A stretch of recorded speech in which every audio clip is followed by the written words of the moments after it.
ಓಂ ಹಂ ಹನುಮತೆ ನಮಃ. ನಮಸ್ತೆ ವೀಕ್ಷಕರೇ, ನಾನು doctor Vinutha Rajesh. Star Destiny ವೀಕ್ಷಕರಿಗೆ ಎಲ್ಲರೂ ನನ್ನ ಕಾರ್ಯಕ್ರಮಕ್ಕೆ ಸ್ವಾಗತ. ಇವತ್ತು ನಾನು ಮಾತಾಡ್ತಾ ಇರೋಂಥದ್ದು ತುಂಬ ವಿಶೇಷವಾಗಿರುವಂಥ ಕಾರ್ಯಕ್ರಮ. ತುಂಬ ಜನ ಕಮೆಂಟ್ ಸೆಕ್ಷನಲ್ಲಿ ಕೇಳ್ತಿದ್ರಿ, ಮೇಡಮ್ ಧನುರ್ಮಾಸ ಪ್ರಾರಂಭ ಆಗ್ತಾ ಇದೆ, ಧನುರ್ಮಾಸದ ಒಂದು ವಿಶೇಷತೆಗಳೇನು, ಇದನ್ನು ನಾವು ಫಾಲೋ ಮಾಡಬೇಕಾ, ಫಾಲೋ ಮಾಡಬಾರ್ದಾ, ನಾನು ಏನು ಪರಿಹಾರ ಮಾಡ್ಕೊಳ್ಬೇಕು ಧನುರ್ಮಾಸವನ್ನು ಮಾಡಲಿಕ್ಕೆ. ಮತ್ತು ಕೆಲವರು ಹೇಳ್ತಿರ್ತಾರೆ ಶುಭ ಕಾರ್ಯಗಳು ಮಾಡಲಿಕ್ಕೆ ಒಳ್ಳೆ ದಿನಗಳಲ್ಲ, ಅಥವಾ ಶುಭ ಕಾರ್ಯ ಮಾಡಬಹುದು ಅಂತ. ಏನಿದೆ ಮೇಡಮ್, ತುಂಬ ಜನ ಲೇಡೀಸ್ ಎಸ್ಪೆಷಲಿ ಕೇಳ್ತಿದ್ರಿ ಅಲ್ವಾ, ತುಂಬ ಜನ ಹೆಣ್ಮಕ್ಳಿಗೆ ಕನ್ಫ್ಯೂಷನ್ಸ್ ಇತ್ತು, ಏನು ಮಾಡಬೇಕು ಧನುರ್ಮಾಸಕ್ಕೆ ಅಂತ ಹೇಳಿ. ಪುರಾಣಗಳಲ್ಲಿ ಧನುರ್ಮಾಸಕ್ಕೆ ತುಂಬ ವಿಶೇಷವಾಗಿರುವಂತಹ ಒಂದು ಮಹತ್ವವನ್ನು ಕೊಟ್ಟಿದ್ದೀವಿ. ಸೊ ಪುರಾಣಗಳಲ್ಲಿ ಏನು ಹೇಳುತ್ತೆ ಧನುರ್ಮಾಸ, ವಿಶೇಷವಾಗಿ ಶಿವಪುರಾಣ, ವಿಷ್ಣು ಪುರಾಣದಲ್ಲಿ. ಯಾಕೆಂದರೆ ಧನುರ್ಮಾಸದಲ್ಲಿ ನೀವು ನೋಡ್ಬೋದು ಪ್ರತಿಯೊಂದು ದೇವಸ್ಥಾನಗಳಲ್ಲೂ ಸಹ ತುಂಬಾ ವಿಶೇಷವಾಗಿರುವಂಥ ಪೂಜೆಗಳು, ಏಕಾದಶಿ ಪೂಜೆ ಇರ್ಬೋದು, ಪ್ರತಿಯೊಂದು ಒಂದೊಂದು ದಿನವೂ ಸಹ ಒಂದು ವಿಶೇಷವಾಗಿರುವಂಥದ್ದು. ಏನಿದು ಧನುರ್ಮಾಸದ ಮಹತ್ವ?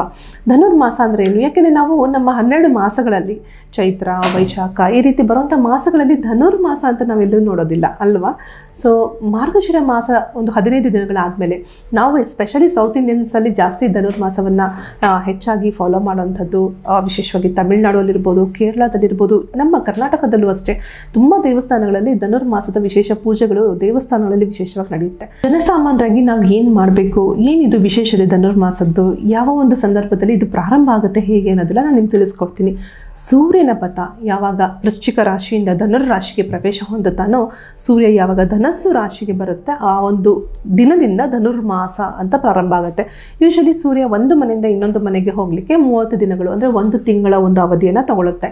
ಚಂದ್ರ 2.5 ದಿನಕ್ಕೆ ಒಂದು ಮನೆಯಿಂದ ಇನ್ನೊಂದು ಮನೆಗೆ ಹೋಗುತ್ತೆ, ಮತ್ತು ಒಂದು ಸುತ್ತು ಹಾಕಲಿಕ್ಕೆ ಕಂಪ್ಲೀಟ್ 27 ದಿನಗಳು ತಗೊಳುತ್ತೆ. ಸೊ ನಾವು ಸ್ವಲ್ಪ ಸೌತ್ ಇಂಡಿಯನ್ಸ್ ಏನು ಮಾಡ್ತೀವಿ, ಅಮಾವಾಸ್ಯೆಯ ಒಂದು ವಿಶೇಷತೆಯನ್ನು ತಗೊಳ್ತೀವಿ. ಒಂದು ಮಾಸದಿಂದ ಇನ್ನೊಂದು ಮಾಸಕ್ಕೆ ಹೋಗಲಿಕ್ಕೆ ಅಮಾವಾಸ್ಯೆಯ ದಿನವನ್ನು ಪರಿಗಣಿಸ್ತೀವಿ. ಒಂದು ಅಮಾವಾಸ್ಯೆಯಿಂದ ಇನ್ನೊಂದು ಅಮಾವಾಸ್ಯೆಗೆ 1 ತಿಂಗಳು ಅವಧಿ ಒಂದು ಮಾಸಕ್ಕೆ ಸಮವಾಗುತ್ತೆ. ಸೊ ಈ ಅಮಾವಾಸ್ಯೆ ಆದ ಒಂದು 15 ದಿನಗಳ ಮಟ್ಟಿಗೆ ಅಂತ ತಗೊಳ್ಳಿ, ಆವಾಗ ಏನಾಗುತ್ತೆ, ಸೂರ್ಯನ ಪಥ ಪ್ರಾರಂಭ ಆಗುತ್ತೆ.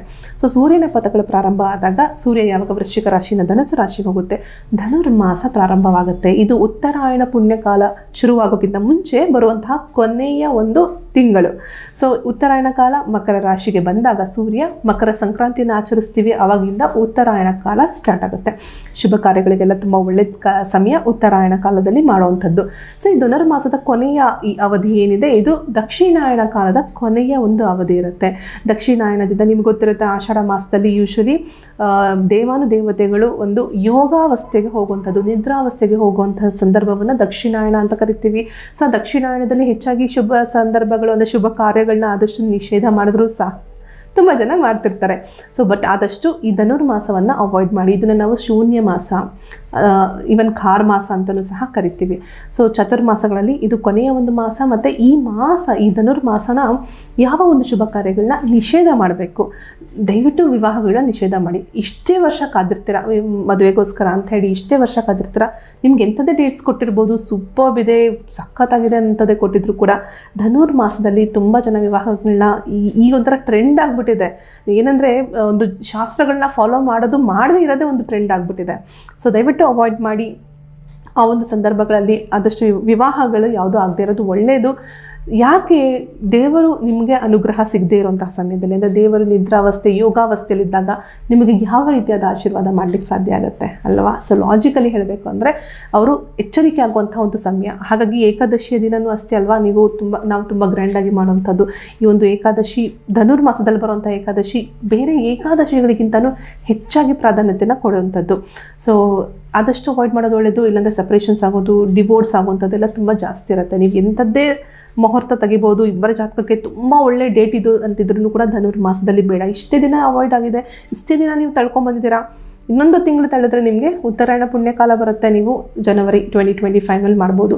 ಯಾವ ದಿನದಿಂದ ಯಾವ ದಿನಕ್ಕೆ ಸ್ಟಾರ್ಟ್ ಆಗುತ್ತೆ, ಇದು ಪ್ರಾರಂಭ ಆಗುತ್ತೆ, ಕೊನೆಗೊಳ್ಳುತ್ತೆ ಡಿಸೆಂಬರ್ 16ರಿಂದ ಜನವರಿ 2025 13ನೇ ತಾರೀಕುವರೆಗೂ ಸಹ ಇರುತ್ತೆ. 14ನೇ ತಾರೀಕು ಮಕರ ರಾಶಿಗೆ ಹೋಗೋದ್ರಿಂದ ಮಕರ ಸಂಕ್ರಾಂತಿ ಪ್ರಾರಂಭವಾಗುತ್ತೆ. ಸೊ ಈಗ ನಾನು ಹೇಳ್ತಿರೋಂಥದ್ದು 2024ಗೆ. ಸೊ ಕೆಲವು ರಾಶಿಗಳಿಗೆ ತುಂಬಾ ಅದೃಷ್ಟ ಕೊಡ್ತಾ ಇದೆ ಈ ಒಂದು ಧನುರ್ಮಾಸ ಪ್ರಾರಂಭ ಆಗ್ತಿರೋಂಥದ್ದು. ಇದು ಧನುರ್ಮಾಸ ಧನಸ್ಸು ರಾಶಿಗೆ ಯಾವಾಗ ಪ್ರವೇಶ ಆಗುತ್ತೆ ಸೂರ್ಯ, ನಾನು ಒಂದು ಲಗ್ನ ಚಾರ್ಟ್ನ ಅನಾಲಿಸಿಸ್ ಮಾಡಿ ನೋಡಿದಾಗ ಇದು ತುಲಾ ಲಗ್ನದಲ್ಲಿ ಪ್ರಾರಂಭ ಆಗುತ್ತೆ. ವೃಶ್ಚಿಕ ರಾಶಿ 2ನೇ ಮನೆ ಆಗಿರುತ್ತೆ, ಬುಧನಿರ್ತಾನೆ. ಸೊ ತುಂಬ ಚೆನ್ನಾಗಿರುವಂಥದ್ದು. ಯಾವ ಒಂದು ರಾಶಿಗೆ ಸೂಪರ್ಬ್ ಇದೆ, ತುಲಾರಾಶಿಯವರಿಗೆ, ಯಾಕಂದರೆ ಲಗ್ನದಲ್ಲೇ ತುಲಾ ಸ್ಟಾರ್ಟ್ ಆಗ್ತಿರೋದ್ರಿಂದ ತುಲಾರಾಶಿಗಂತೂ ಸಖತ್ತಾಗಿದೆ. ಕುಂಭರಾಶಿ, ಸಿಂಹರಾಶಿ ಮತ್ತು ಮಿಥುನ ರಾಶಿ, ಈ ರಾಶಿಗಳಿಗಂತೂ ಬಂಪರ್ ಸೂಪರ್ಬ್ ಆಗಿದೆ ಅಂತಲೇ ಹೇಳ್ಬೋದು. ಪರಿಹಾರಗಳು ಮತ್ತು ಯಾವ ಒಂದು ಶುಭ ಕಾರ್ಯಗಳಿಗೆ ನಾನು ಹೇಳ್ತಾ ಹೋಗ್ತೀನಿ, ಅದಕ್ಕೆ ಪರಿಹಾರಗಳು ಹೇಳ್ತಾ ಹೋಗ್ತೀನಿ. ಸ್ಪೆಷಲಿ ಜಾಸ್ತಿ ಧನುರ್ಮಾಸನ ಯಾರು ಫಾಲೋ ಮಾಡಬೇಕು?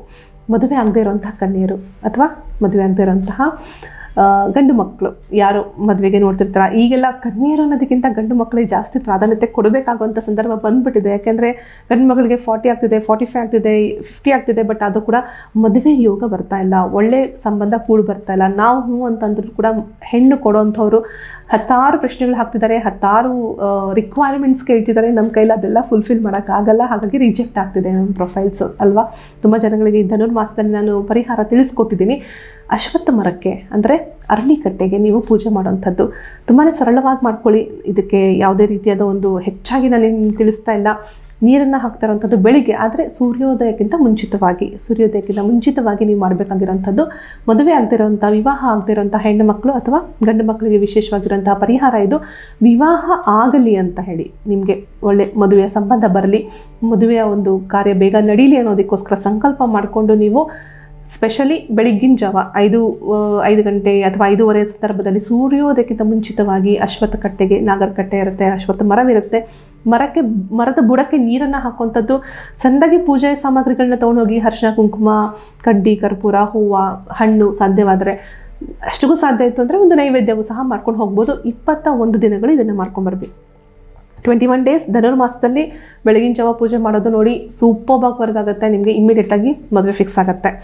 ಎರಡನೇದು, ಮನೆಯಲ್ಲಿ ಯಾವುದೇ ರೀತಿ ಶಾಂತಿ ಇಲ್ಲ ಮೇಡಮ್, ತುಂಬ ಪ್ರಾಬ್ಲಮ್ಸ್ ಆಗ್ತಿದೆ, ಏನು ಬೇಕಾದರೂ ಆಗಿರ್ಬೋದು, ಹಸ್ಬೆಂಡ್ ವೈಫ್ ಸಮಸ್ಯೆಗಳು, ಸಣ್ಣದಾಗಿ ಈಗೋ ಕ್ಲಾಶಸ್ ಆಗ್ತಿರುತ್ತೆ, ಅಂಡರ್ಸ್ಟ್ಯಾಂಡಿಂಗೇ ಇರೋದಿಲ್ಲ. ನಾನೊಂದು ಹೇಳಿದ್ರೆ ಅವರು ಒಂದು ರೀತಿಯಲ್ಲಿ ಅರ್ಥ ಮಾಡ್ಕೊಳ್ತಾರೆ, ಇಬ್ಬರು ವರ್ಕಿಂಗ್ ಇದ್ದೀವಿ, ನಮ್ಮಿಬ್ರಿಗೂ ಸಮಯನೇ ಸಿಗ್ತಾ ಇಲ್ಲ, ಇರುತ್ತಲ್ವಾ, ಸಣ್ಣದಾಗಿರೋ ಸಮಸ್ಯೆಗಳಿರುತ್ತೆ. ನಮ್ಮ ಮನೆಯಲ್ಲಿ ಅಶಾಂತಿ ಇದೆ, ದುಡ್ಡಂತೂ ₹1 ನಿಲ್ತಾ ಇಲ್ಲ. ಮನೆಯವರಿಗೆ ಸ್ಪೆಷಲಿ ಹೆಣ್ಮಕ್ಳಿಗೆ ಮಾತ್ರನೇ ಇದು ನಾನು ಸಜೆಸ್ಟ್ ಮಾಡ್ತಿರೋದು. ಗಂಡು ಮಕ್ಳು ಮಾಡಬಾರ್ದು ಅಂತಿಲ್ಲ, ನೀವು ಸಹ ಮಾಡಬೇಕು ಅನ್ನೋಂಗಿದ್ರೆ ಖಂಡಿತ ಮಾಡಬಹುದು. ಮನೇಲಿ ತುಂಬಾ ಪ್ರಾಬ್ಲಮ್ ಇದೆ, ದುಡ್ಡು ತುಂಬ ಕಷ್ಟದಲ್ಲಿದ್ದೀವಿ ಮೇಡಮ್, ನನಗೆ ತುಂಬ ಸಮಸ್ಯೆ ಆಗಿಬಿಟ್ಟಿದೆ, ದುಡ್ಡಿನ ಒಂದು ದೊಡ್ಡ ಸಮಸ್ಯೆ ಬೇರೆ, ಎಲ್ಲ ನಾನು ಹೆಂಗಾದರೂ ಮ್ಯಾನೇಜ್ ಮಾಡ್ಬೋದು. ಶುಕ್ರವಾರ ದಿನ ಉಪ್ಪಿನ ದೀಪವನ್ನು ಹಚ್ಚುವಂಥದ್ದು. ನಾನು ಅದರದ್ದು ಒಂದು ಸ್ಪೆಷಲ್ ವಿಡಿಯೋನೇ ಮಾಡಿದ್ದೀನಿ, ನಿಮಗೆ ಲಿಂಕ್ ಕಾಣ್ತಿದೆ, ನೀವು ಕ್ಲಿಕ್ ಮಾಡಿ ನೋಡ್ಬೋದು. ಉಪ್ಪಿನ ದೀಪ ಶುಕ್ರವಾರ ದಿನ ನಿಮಗೆ 4 ವಾರಗಳು ಸಿಗುತ್ತೆ. ಧನುರ್ಮಾಸದಲ್ಲೂ ಸಹ ಧನುರ್ಮಾಸದಲ್ಲಿ ಪ್ರತ್ಯೇಕವಾಗಿ ಲಕ್ಷ್ಮಿ ಧನಾಗಮನ, ಧನ ಪ್ರಾಪ್ತಿಗೋಸ್ಕರ ಪೂಜೆಯನ್ನು ಮಾಡೋದ್ರಿಂದ ತುಂಬಾ ಪ್ರಾಧಾನ್ಯತೆ ಇದೆ. ಯಾಕಂದರೆ ವಿಷ್ಣುವಿಗೆ ವಿಶೇಷ ಅಲಂಕಾರಗಳು, ವಿಶೇಷ ಪೂಜೆಗಳು ನಡೆಯೋ ಸಂದರ್ಭದಲ್ಲಿ ನೀವು ಲಕ್ಷ್ಮಿಯನ್ನು ಆರಾಧನೆ ಮಾಡೋಂಥದ್ದು, ಧನಾಗಮನ, ಧನಲಕ್ಷ್ಮಿಯನ್ನು ಆರಾಧನೆ ಮಾಡ್ತಿರೋದ್ರಿಂದ ನಿಮಗೆ ತುಂಬಾ ಬೆನಿಫಿಟ್ ಆಗುತ್ತೆ, ಪಾಸಿಟಿವ್ ಆಗಿ ಕ್ರಿಯೇಟ್ ಆಗುತ್ತೆ. ಉಪ್ಪಿನ ದೀಪವನ್ನು ಹಚ್ಚಿ ಶುಕ್ರವಾರ ದಿನ ವಿಶೇಷವಾಗಿ ಈ ಲಿಂಕಲ್ಲಿ ನಿಮಗೆ ಪ್ರತಿಯೊಂದು ಡೀಟೇಲ್ಸು ಸಿಗುತ್ತೆ. ಯಾಕಂದರೆ ನಾನು ನಿಮಗೆ ಈ ಪ್ರೋಗ್ರಾಮಲ್ಲಿ ತಿಳಿಸೋಕ್ಕಾಗೋದಿಲ್ಲ, ಆಲ್ರೆಡಿ ತುಂಬ ದೊಡ್ಡದಾಗಿರುತ್ತೆ. ಯಾಕಂದರೆ ಆ ಒಂದು ಪ್ರೊಸೀಜರೇ ತುಂಬ ವಿಶೇಷ. ಆ ಉಪ್ಪಿನ ದೀಪದ ಪ್ರೊಸೀಜರೇ ನಾನು ನಿಮಗೆ ಸಪ್ರೇಟಾಗಿ ತಿಳಿಸ್ಕೊಟ್ಟಿದ್ದೀನಿ, ಅದನ್ನು ವಾಚ್ ಮಾಡಿ, ಕಂಪ್ಲೀಟ್ ಡೀಟೇಲ್ಸ್ ಸಿಕ್ಬಿಡುತ್ತೆ ನಿಮಗೆ. ಇವೆರಡಕ್ಕೆ ನಾನು ತುಂಬ ಪ್ರಾಧಾನ್ಯತೆ ಕೊಡ್ತೀನಿ ಧನುರ್ಮಾಸದಲ್ಲಿ. ಇದು ಬಿಟ್ಟು ಬೇರೆ ಏನಾದರೂ ಸಮಸ್ಯೆಗಳಿತ್ತಂದರೆ ಖಂಡಿತ ನೀವು ಕಾಮೆಂಟ್ ಸೆಕ್ಷನಲ್ಲಿ ಹಾಕಿ, ಸದ್ಯ ಆದರೆ ನಾನು ನಿಮಗೆ ಖಂಡಿತ ಅದಕ್ಕೂ ಸಹ ಪರಿಹಾರಗಳು ತಿಳಿಸ್ಕೊಡೋಕ್ಕೆ ಪ್ರಯತ್ನ ಮಾಡ್ತೀನಿ. ಇಲ್ಲ ನಿಮಗೆ ಕಾಣ್ತಿರೋ ನಂಬರ್ಸ್ಗೆ ಕನ್ಸಲ್ಟೇಷನ್ ಮೂಲಕ ಸಹ ನೀವು ಪರಿಹಾರಗಳನ್ನ ತಗೊಳ್ಬಹುದು. ಇಷ್ಟು ಹೇಳ್ತಾ ಕಾರ್ಯಕ್ರಮ ಮುಗಿಸೋಣ. ಸರ್ವೇ ಜನ ಸುಖಿನೋ ಭವಂತು, ಸನ್ಮಂಗಳಾನಿ ಭವಂತು. ಧನ್ಯವಾದಗಳು.